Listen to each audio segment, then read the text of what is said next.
আসসালামু আলাইকুম বন্ধুরা, কেমন আছেন আপনারা সবাই? আশা করি আল্লাহর অশেষ রহমতে আপনারা সবাই ভালো আছেন।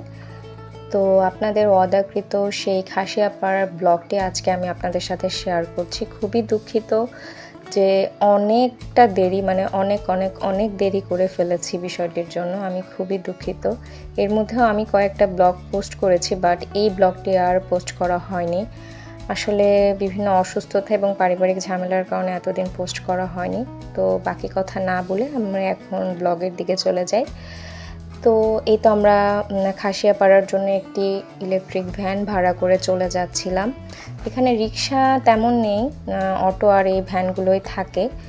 তো এই তো খাসিয়াপাড়া ঢোকার সময় দুই পাশেই হচ্ছে বাহারি পাতার বিভিন্ন গাছ দিয়ে আসলে সাজানো থাকে। আর এই তো আমরা খাসিয়াপাড়ার ভিতরে ঢুকে গিয়েছি, আপনারা একটা ওয়েলকাম নোটও দেখতে পেয়েছেন। তো এই তো খাসিয়াপাড়াটা খুবই ছোট একটা গ্রাম, তবে এতটা সুন্দর আপনারা যদি কোনো দিন যান অবশ্যই আপনারা বুঝতে পারবেন যে কতটা সুন্দর। মানে এরিয়াটা ছোট বলেই কিনা জানি না, তবে এই এরিয়ার মানুষগুলো খুবই নিট অ্যান্ড ক্লিন, পরিষ্কার পরিচ্ছন্ন পুরোটা এরিয়া।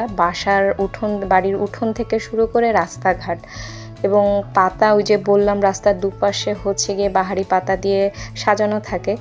তো পুরোটাই আসলে ছবির মতো সুন্দর। আপনারা যদি কখনো যান, এবং আমি তো আর যারা গিয়েছেন তারা তো জানেনই, আমি নিজে গিয়েই আসলে খুব ভালো লেগেছে আমার।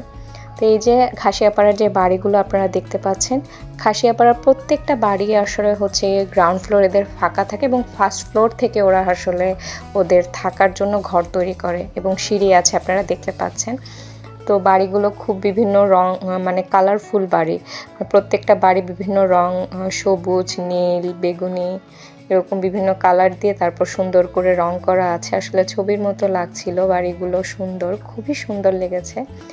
তো আমাদের যে রিক্সাওয়ালাটা ছিল, ভ্যানওয়ালা, সে হচ্ছে বলছিল সে কুমিল্লা না হয় কুষ্টিয়ার, এই দুই অঞ্চলের যে কোনো এক জায়গার উনি হচ্ছে বাসিন্দা। তো উনি বলছিল এখানে বহিরাগত যারাই আছে, মানে অন্য এরিয়ার উপজাতি বাদে, তারা সবাই এখানে জমি কিনে বাড়ি করেই থাকে। তো এখন যে বাড়িটা দেখতে পাচ্ছেন সেটা হচ্ছে খাসিয়া রাজার বাড়ি। তো আমরা এটা আসলে নেমে দেখিনি, বাড়িটা অনেকটা এরিয়া জুড়ে, অনেকে আসলে নেমে ছবি তুলছিল। আমরা যেহেতু দেরি হয়ে যাচ্ছিল তাই আর তুলিনি।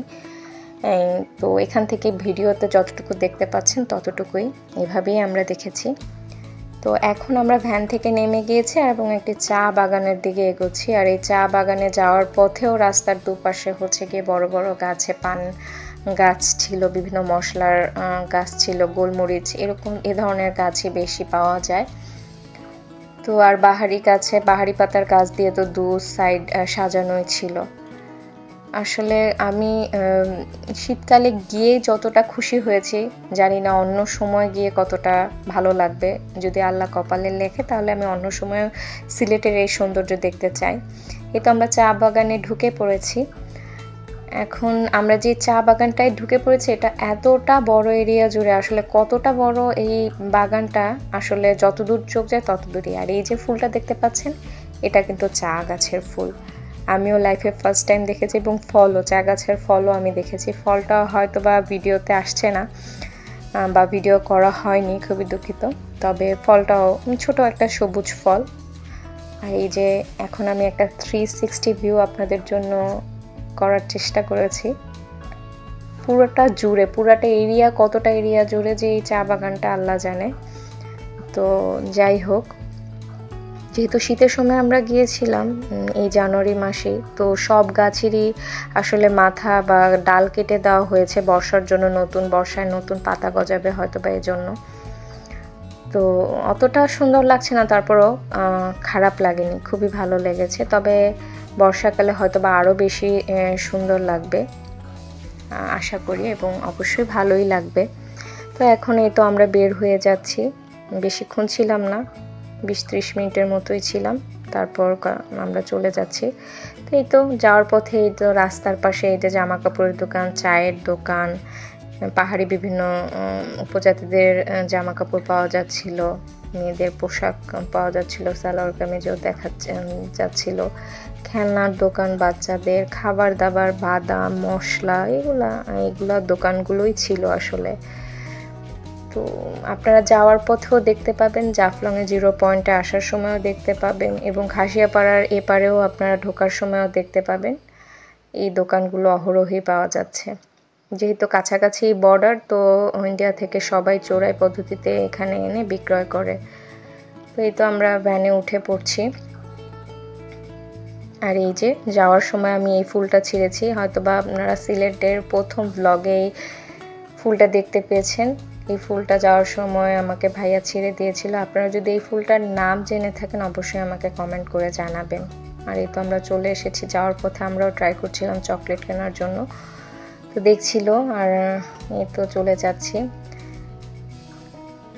আমি অবশ্যই আপনাদেরকে সাজেস্ট করব, কখনো যদি আপনারা জাফলং 0 পয়েন্টে যেয়ে থাকেন, খাসিয়াপাড়ার এই গ্রামটা অবশ্যই ঘুরে যাবেন। খুবই চমৎকার একটি ছোটোখাটো সুন্দর একটা গ্রাম। আমি অনেক ক্লিপই আসলে বাদ দিয়ে দিয়েছি। এখানে আসলে দেখতে অবশ্য বোরিং লাগতে পারে, আসলে প্রকৃতি দেখতে সুন্দর লাগে, সবার হয়তো বা ভালো নাও লাগতে পারে, তাই আমি ছোটই করে দিয়েছি। তো ব্লগটা আমার এই পর্যন্তই। আপনারা ভালো থাকবেন সবাই, আমার জন্য দোয়া করবেন। আর ইউটিউব থেকে যদি দেখে থাকেন তাহলে লাইক, শেয়ার এবং সাবস্ক্রাইব করবেন, এবং ফেসবুক থেকে দেখে থাকলে লাইক, শেয়ার এবং ফলো করে আমার পাশে থাকবেন। Thanks for watching. আল্লাহ হাফেজ।